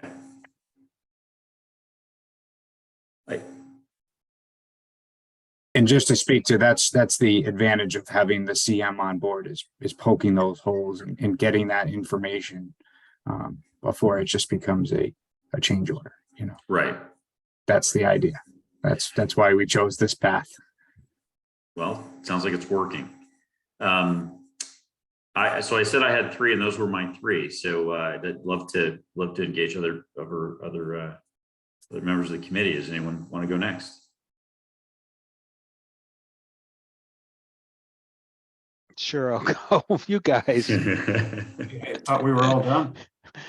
Well, we could do that, but I'm not clear on the timeline from here on out. You know, Phil, Mark, and Carolyn. I've heard little bits and pieces of you know, sub bids and big bids, and the final number should come in just before town meeting. So I've got little snatches of information, but I'm wondering if you could just give us an overview of what is your march to ATM, to the annual town meeting. What do you need to accomplish? What do you expect to have in hand by way of news or information that will help inform the town meeting presentation? That's one question. And then the other question is for Michelle, and that is, what is the timeline for developing the financing for the project? So those are the two questions I have. And if it's okay with you, Brian, maybe the committee could start on setting our expectations for what comes between now and town meeting from the town hall building committee point of view. So we have two sets of bid deadlines, one being Friday and one being Monday. And that's the sub bids coming into Commodore. And those bids will then need to be evaluated, leveled, make sure that all components are there. And that'll be assembled into Commodore's comprehensive GMP, if you will, which is the number that we'll ultimately be looking for. And What is it? GMP? GMP, guaranteed maximum price, is what that Got it. stands for. Okay. And that will be the construction project budget. There's the soft costs outside of that have been previously included, that we've shown in our calculations to get us to that 22 million are above and beyond on top of that. But the construction portion of it is the GMP. Mhm. And Great. we would expect that somewhere around the 18th, somewhere in that vicinity. And that So would be we're the about a week construction and project budget plus the soft cost budget. That's when we tweak. expect that's when we would expect to get the GMP from them with the Okay. construction portion, and then we need to add our soft costs into that. So, there's some time there, depending on what, I don't want to give any dates here. Again, it depends on what date we exactly get it from them. We need to then add our components. Obviously, we have weekends in there, and we have to be ready for town meeting on the 1st. Okay, so the second deadline Monday is what? There's filed sub bids and non-filed sub bids, and they're on two different Okay. deadlines. Okay. So So it's all sub bids, It's all all in sub by bids. Monday. All in Yep, by depending Monday. on what the sub in the trade is, Right. depends on whether it comes in on a Friday or. Right. And then Commodore, that's our construction manager at risk. Do I have that terminology right? Yeah, we call them construction manager. Yeah, Okay, and that's Commodore. correct. And so they're going to put together the project budget sometime mid-April.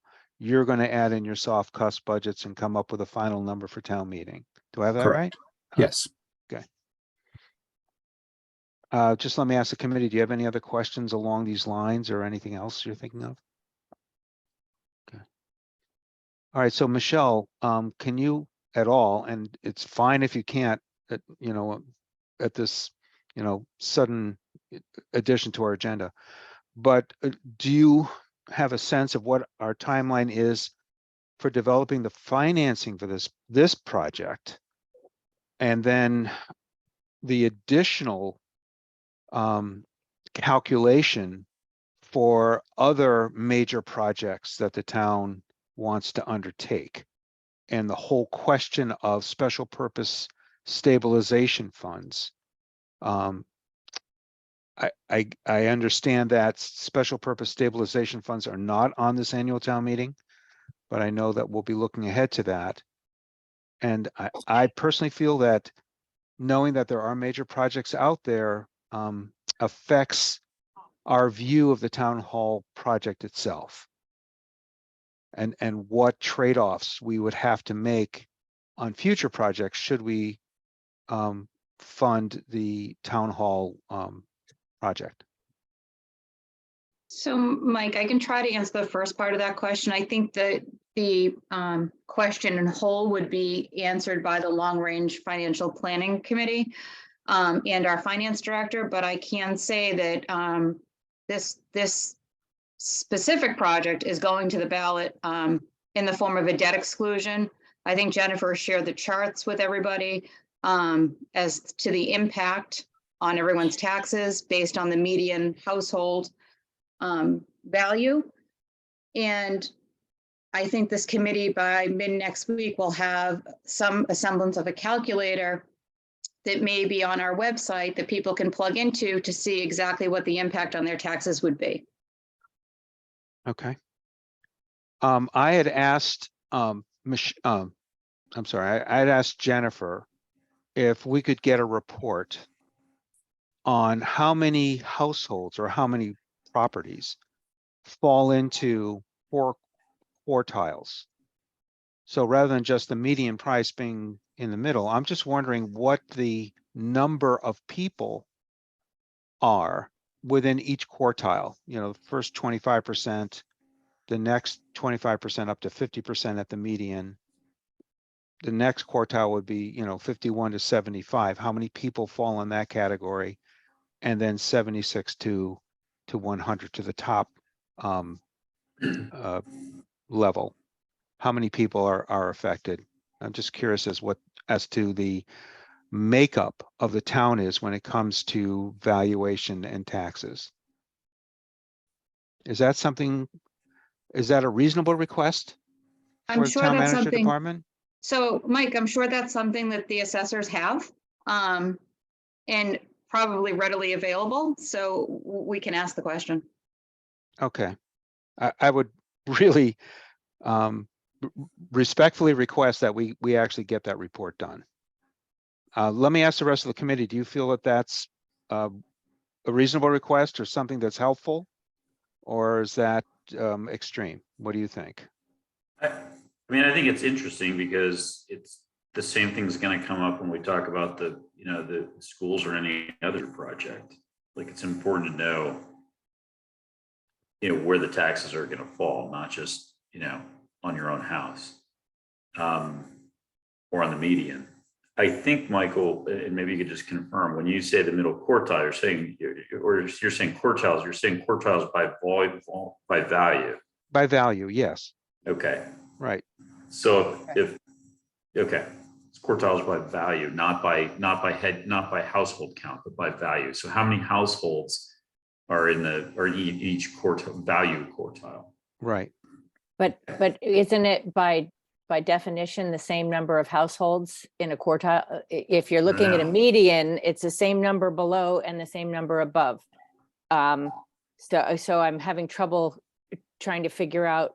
I understand conceptually what you're thinking about, but I'm trying to figure out how we get there. How you calculate it, right? And I may have chosen the wrong criteria. I'm just trying to get a sense of how the tax Maybe the better way load to care falls Yes. amongst our residents. So Michael, I think it sounds right. I think maybe the better way to do this might be to say, how many households are in each sort of valuation bracket, maybe by $100,000 increments up to $2 million, just, to barge. I'm just thinking out loud, right? Yeah. How many people have a home that's worth 5 to 600,000, 6 to 7, 7 to 8? Wherever the starting point is, I don't know, but up to, I don't know, a point where, $100,000 increments don't really give you any further granularity, and maybe it's, 2 to 5 and 5 and above. I don't know. I'm just trying to figure out a way to gauge the impact more than just the median house price Right. in terms of our population. And maybe there's better statistical. My guess choices is the to make. assessor has some way of suggesting where the numbers of households lie in terms of brackets. Hopefully, to Michelle's point, they have this in some format already. Thanks. Michelle, maybe the starting point is to ask them what they have, recognizing what it is we're trying to understand. They may have it in their own best readily accessible form, as opposed to having to produce something new. We may have lost Michelle. I'll follow up with her on it. Okay. Thanks, Carolyn. And then I just would like to schedule meetings for capital budget with Town Hall Building Committee when they feel ready. And in speaking with Phil last night, I completely understand that the Town Hall Building Committee now needs to huddle and figure out your next steps and how to bring this to town meeting. So I would love to schedule a meeting with you folks. If not, schedule it now, we can certainly schedule it next week. We could settle on a date sometime next week, further into the future, whenever you feel ready to come back and really in time for us to vote at the time that we do vote it. Sure. Well, we want to have all the information in our hands, and we want to make a presentation to you. And we won't know when that'll be. If we have an indication from the project manager that we'll have everything we need by next Wednesday, then we can schedule something for you as soon as we can get it on the schedule. A lot schedule allows. But yeah, our intention is to get it out to all the boards as quick as we can, as soon as we get it.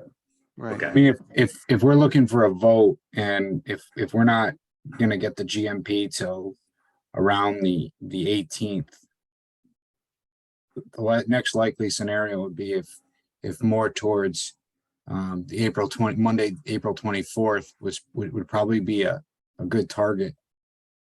Okay. We're going to be meeting on Mondays and Wednesdays. Okay.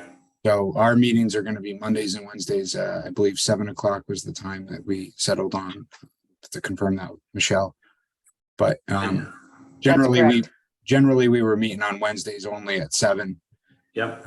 And it was usually every 2 weeks. Now we're going to twice a week, every week, from here to town meeting. So I would say that Monday, the 24th is probably the most appropriate spot to pencil in.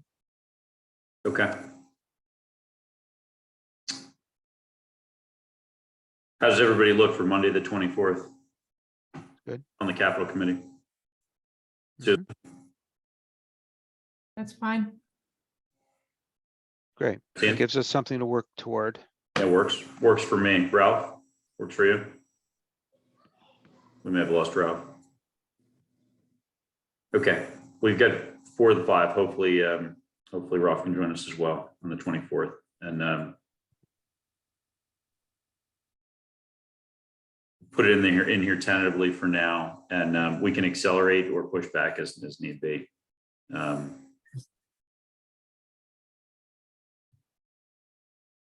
right. Anything else on?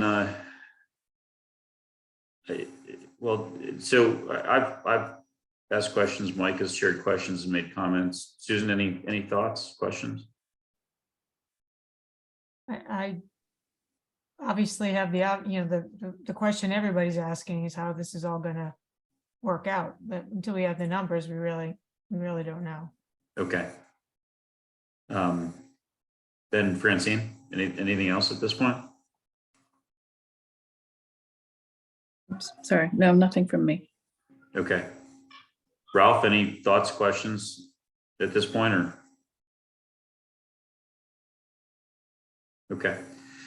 All right, so we'll shoot for the 21st, and certainly if there are any material developments as you go through your bi-weekly meetings, please communicate early and often, and we'll look forward to getting the full update on the 21st or The 24th, Monday, the 24th. Sorry, 24th or thereabouts. Right. All right. Thank you. Thank you. You obviously have a big workload ahead of you, so I wish you the best with the project and the timetable, and we're here as needed. Thank you, Thank you, Brian. Brian. Yeah, absolutely. And back to the so I think that wraps up on town hall, unless anyone else has any further comments, questions. Okay, Great. Thank you for having us. Thank thanks for you. joining us. Mhm. Good night. Right. Good Good night. night. All right. Does anyone have any other items of business to discuss? Our next meeting, if any are needed. Is there anything open? No, it's really just town hall and the financing thereof, which may be two very separate discussions. Right. We can certainly look to the town hall committee on the pricing, but I think any questions we have around the financing and any other projects that are likely to come in the fall or in the foreseeable future that people sort of need disclosure on, we can do that separately. So the question is, how quickly do you all want to do that? Can I ask a quick question? There on the agenda, and maybe I missed this, but the agenda, I think for tonight also included fields, playgrounds. Yes. Is that something we needed to talk about? So Michelle, if you're still on, you're happy to jump in here. There we go. Sure. So, so there's nothing to discuss at this point in time. CPC did fund 50% of a design for the fields and courts. However, it's contingent on funding from the town and a positive vote, and we're just not there yet. So unfortunately, there's nothing to talk about tonight. And therefore it will not be on the warrant or at town meeting. Is that accurate, Michelle? That is accurate. Okay. So this is one of those projects that's likely to, be in front of us in the fall. I have a question on the Long Range Financial Planning Committee.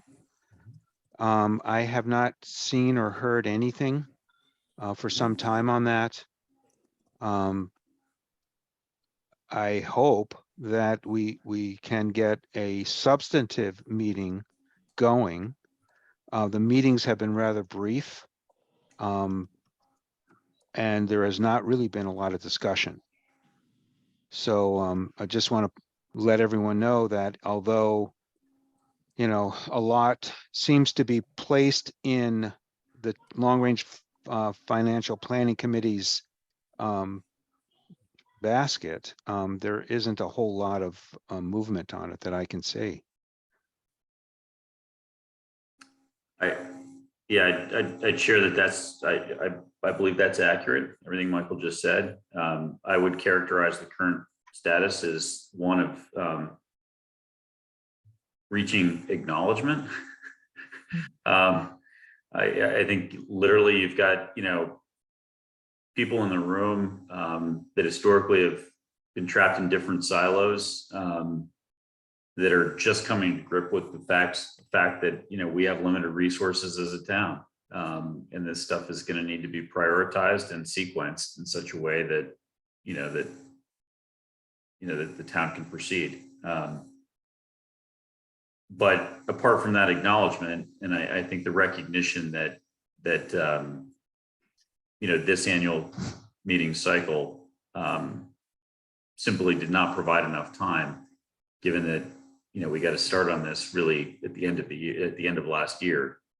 Hopefully, there's energy around starting literally right after this town meeting and starting the work that hopefully will position us for next year, because it probably is a full year's worth of work unless we're meeting weekly, which I don't see happening. Right. Okay. I mean, it's interesting. Sorry, My go only on. thought on that is we're undertaking a excluded debt. We're going to bring that in front of the population to vote on, and we really haven't had meetings to talk about our long-range financial situation, planning for the needs of financial. I don't know, I'd hate to see us have to go back again to the constituents on a second round of excluded debt. I think with certainty that we will be going back for additional exclusions, whether it be excluded debt or whether they be you know, special exclusions that are not to borrow and repay debt, but rather just to, to tax and fund. Okay. But with 100% certainty, there will be more that follow. And I think the key to, to this town meeting is to be able to stand up and disclose that with some reasonable degree of accuracy as to what the future asks are going to be, so that people can contemplate this one in the context of that bigger picture. Right. Yeah, I get it that realistically, that's probably going to be the case, that we have to go Yeah. back. I think the message is more easily digested by the constituents, knowing that there's been a lot of thought from a committee like that around putting something like that on the table. I don't know, that's all I have to say about it. Is Yeah, I feel don't like want we to spent a lot of time, going from the last town hall, large town hall project to the next town hall project. And although the project, has improved in a lot of ways, this process, which should have actually happened when the last one failed, hasn't really Yes. started. Yep. Yeah, I think we're not going to go we're not going to be able to go as far as saying that there's been, a huge amount of thought and work into the long-term financial plan. I think that would be a misrepresentation. But I think there's been enough discussion to have a conceptual understanding of what the, future requests are likely to be. And I think there are a few layers. I think there's some that are more likely than others. I mean, this is a group that almost came onto this warrant, which include, about $800,000 a year for roads. So it's not a debt exclusion, it's a tax exclusion, where literally, it's an extra $800,000 worth of taxes. There's also on that a recognition that, that we need to invest substantially in our school maintenance and repair. We need to invest in all of our buildings, but the schools are the most valuable and the most pressing in terms of making sure that we don't get behind on those. So there was, there was talk around a number that, of 1.5 million per year of additional tax and spend on those buildings. I think the reality is that that may or may not be enough. I mean, it could be twice that number. I think it was sort of an arbitrary number that someone picked. And we will certainly be able to put that to good use. There will be years where we don't have a major spend on the schools, and there will be other years where, we have to replace the entire roof at like the middle high school, right? A multiple of the 1.5.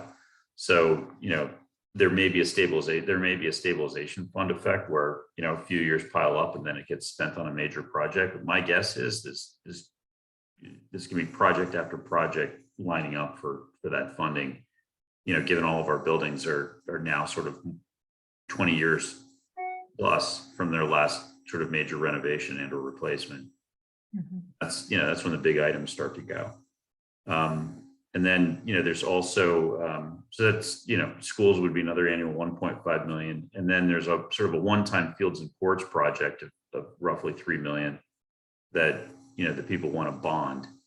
And so that would be spread out and have a smaller impact per year. It'd be a few $100,000 per year in debt service coming off of that.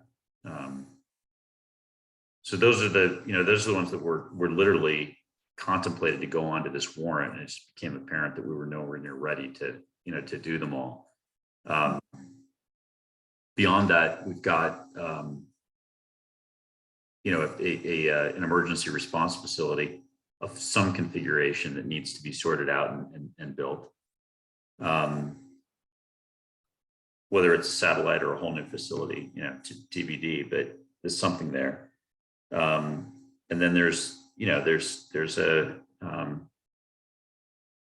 a major school project that has advocates, that, you know, could be anything from a targeted renovation to a complete raise and rebuild, depending on how that dialogue goes. And that's, to me, that just is, it's just a completely separate animal. I mean, it's just a totally separate discussion versus, you know, roads and school maintenance and repairs. So I don't even really think you can plan for something like that. Other than let people know, you know, what it would mean to them. So I think I think we need to be able to disclose a month from now, you know, some guidance. I did a back of the envelope sketch, just so people know, using the chart that that Jen Mullen had sent out, and I came up with, you know, somewhere around $1,100. If you did all of these: town hall, roads, school maintenance and repair facility, and you bonded the fields and courts, was, you know, somewhere over $1,000, probably closer to $1,100 per median household, which is about a 10-11%, you know, increase in is that right? I'm sorry, scratch that last piece in terms of the percentage increase in taxes, but it was about a little over $1,000 increase in taxes for the median household. If you add all those up. Mhm. But that's, again, I literally just scratched it out. Yep. And if you assumed a police and fire building, you know, was sort of similar to town hall, call it, you know, 20 million-ish, you know, you'd be looking at another $400 per household on top of that. So it'd bring it up to closer to $1,500 per average household, incremental to your tax bill. Right. So just, you know, look, these are kind of caveman quality numbers. Yeah. Don't take them for anything more than that. I'm just trying to give people a, you know, directional understanding of the magnitudes.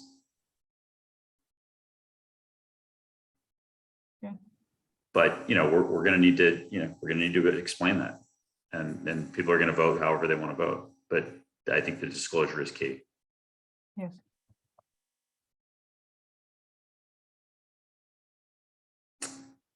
So the question is, do we want to get, you know, Jen and Chris, or, you know, anyone else in, certainly sooner than town hall, but the question is, do we want to start this next week? Do we want to take a week off?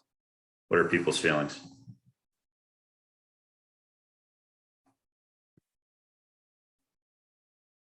I think it may be a little less about us and a little more about their schedules in the next couple weeks. Okay, fair.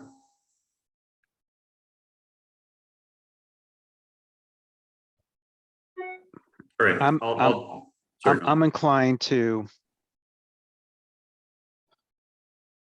at least get the question on the table before town meeting on a plan B if the ballot, well, I'm assuming that the vote at town meeting will prevail on the town hall, but there's certainly no guarantee on the ballot question. right. And should we, as the capital budget committee, be asking the question, okay, what's plan B? You know, what are our options? And shouldn't we be thinking about options should it fail at the ballot? Is that part of our mission? It's an interesting question.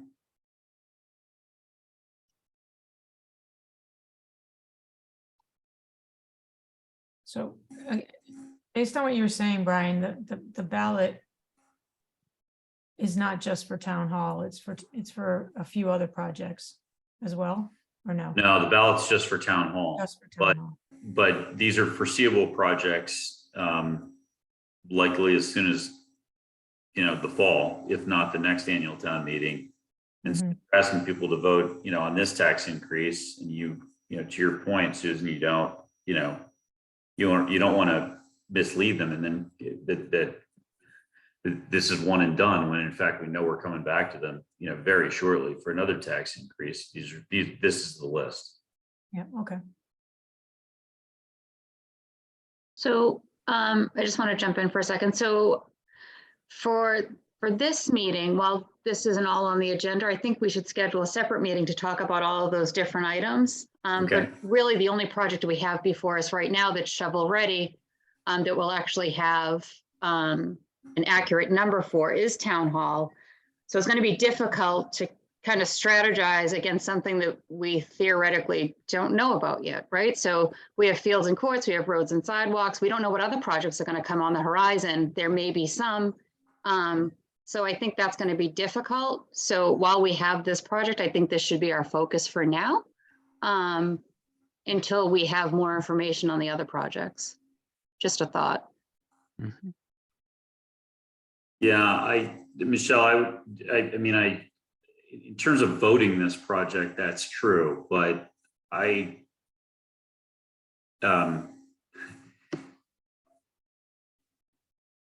and I'll defer to others on the committee for sure, but I think when you're asking people to vote a tax increase on themselves, it's absolutely critical that they do that in context. In the context that this is not going to be the only ask for them to request a tax increase on themselves. And so I don't think it's full disclosure to just stand up and ask them to pass this without any discussion of what's coming. Yeah. Which has been a major point of contention in the past. Right. So I guess the only thing I'm saying is we really don't know what's coming yet. We have an idea, but we don't really know the full scope of what's coming. So I just don't know how you plan for something other than what you know before you, which would be roads and sidewalks, fields and courts, and potentially public safety. Right. And then you have your schools, right? Yeah, all of these things have been out in the, discussed in the public space. I mean, people are aware that the school committee has been talking about, doing something with the school buildings, the fields, the courts obviously have been discussed in other places. So I think they're on people's minds. We might not know the specific details of them, but it's more about, I think what we're trying to say, it's more about crafting the message properly and less about the details of, dollar to dollar details. I think you need to give people a fairly clear concept of the magnitude of what, Right. of what's coming. And the likelihood. Yeah. And, and I think ideally we would do that, Michelle, in collaboration with, other committees in town so that we're all on the same page. And we're preparing the ground. Yeah, I really don't want to have to do it as a unilateral capital budget message, because then it looks like,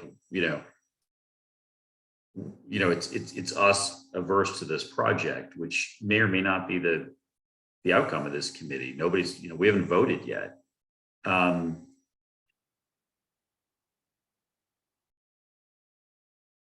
I can appreciate what everyone's saying. My fear is that some projects may not come to fruition and others may jump in line that are more costly than we had imagined. So I think we just have to be careful. Actually, there's a question, if you're taking questions. Please. Happy to take the question. Who's the question from and what is it? Jean.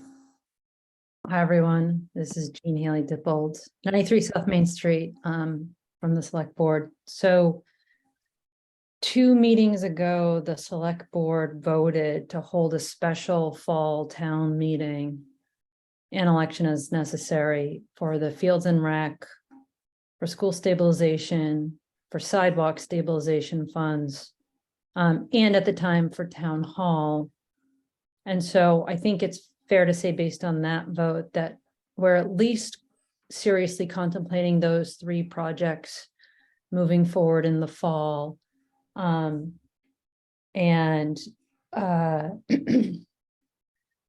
were, and Brian outlined the numbers well in terms of what we understand the numbers to be right now.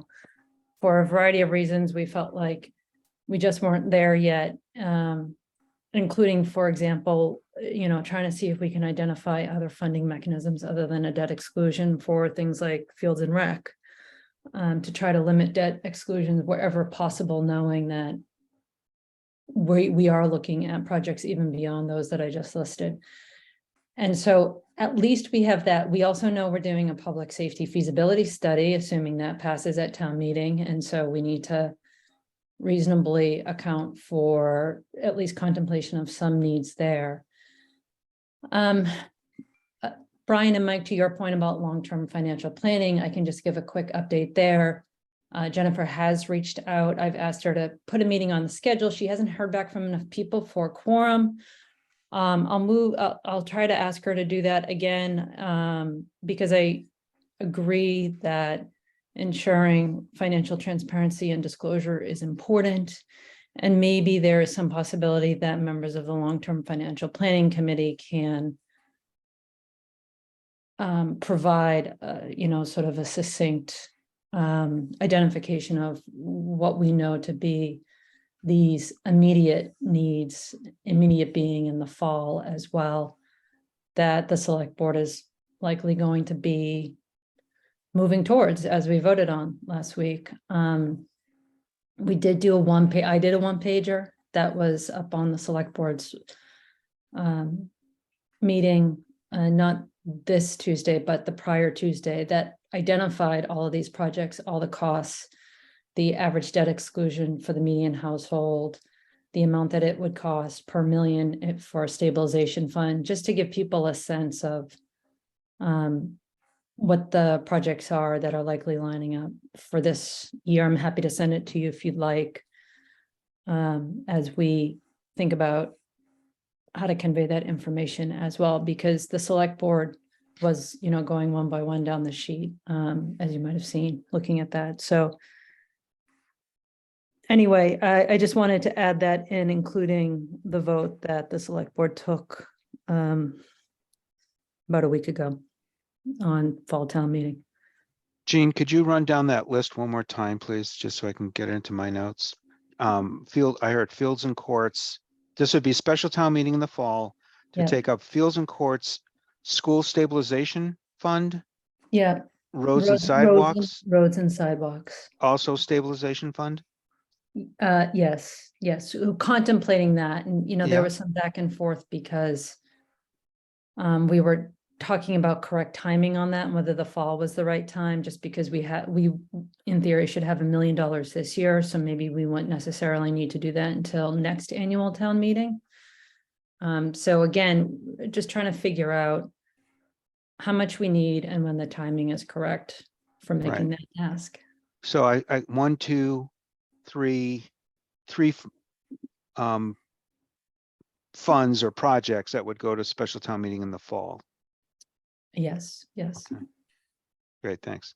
And yes, by all means, if you could send out the document that you posted.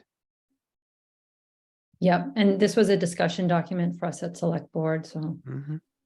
Okay, and I just a question for you, Jean, and then maybe one for Michelle. The question for you is, you mentioned a feasibility study for fire and police.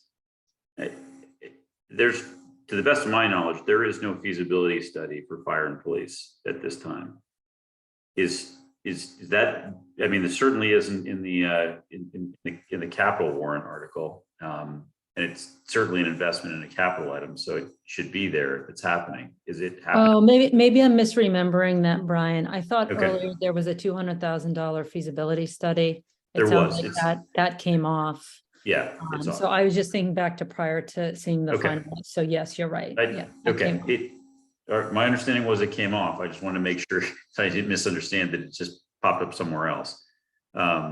So it's off. Right? Obviously, there's a recognition that some work needs to be done there. Yeah. And then Michelle, you made reference to perhaps some other projects, that are not contemplated that are even bigger. Is there anything in particular that you're thinking of at this point in time, or was that more of a general comment? It was just more of a general comment that if anything comes up, Okay. we're not sure of what it is at this point in time. So we just don't want to lock ourselves into 3 specific projects without knowing if something else is coming on the horizon. Okay. I think we can gently include in this disclosure that there could be others. I don't want to leave it too open-ended. I'd kind of like people to be able to vote town hall with a decent understanding of what they're likely to see in the foreseeable future in terms of additional tax requests. And certainly these three plus, fire and police are, I think all pretty well known. So we can put rough numbers around them and let people understand that that's likely what the ask is going to be over some period of a few years.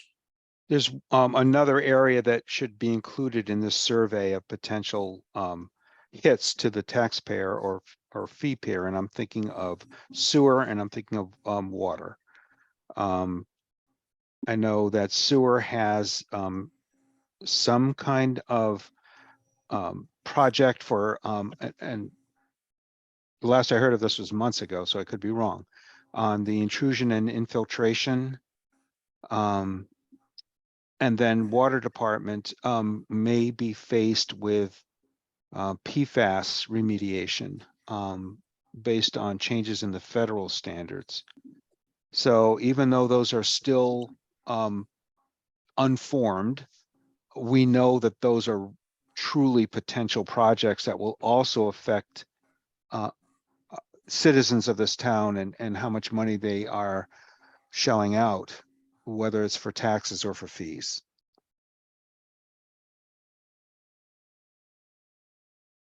They could, Michael. There's also a possibility that they can do them within the context of their existing rates. Just planning and timing appropriately, which is what we had hoped we had done already with PFAS. I mean, keep in mind there's actually bond authorization out there for whatever, a $3.5 million PFAS project, right? Which isn't they're not going forward with right now, but we did the math and figured out that fit and it was all approved. Mm-hmm. And if that number goes up, then what they would have to do is sort of push out pipe replacements to allow it to fit, inside the existing rate structure, or they would have to raise rates. Yeah. It should be on any list that we have for potential increases in taxes or fees.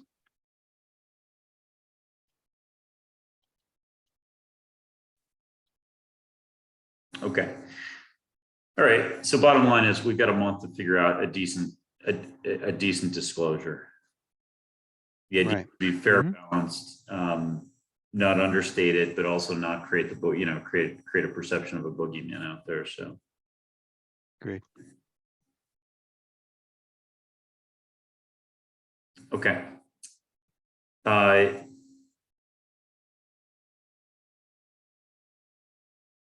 So it sounds like, okay. All right, well, let's see when we can get a meeting to just, to discuss those specific items, start to create this list and put a sharper point on it, just so that, other committees understand exactly what the message is going to be. I mean, I think advisory is probably going to have the exact same desire. And hopefully select board does too, but we'll see. All right, any other items for tonight? Nope. Okay. Does anyone have any travel over the next sort of couple of weeks that we should have, I should avoid in terms of trying to schedule a meeting?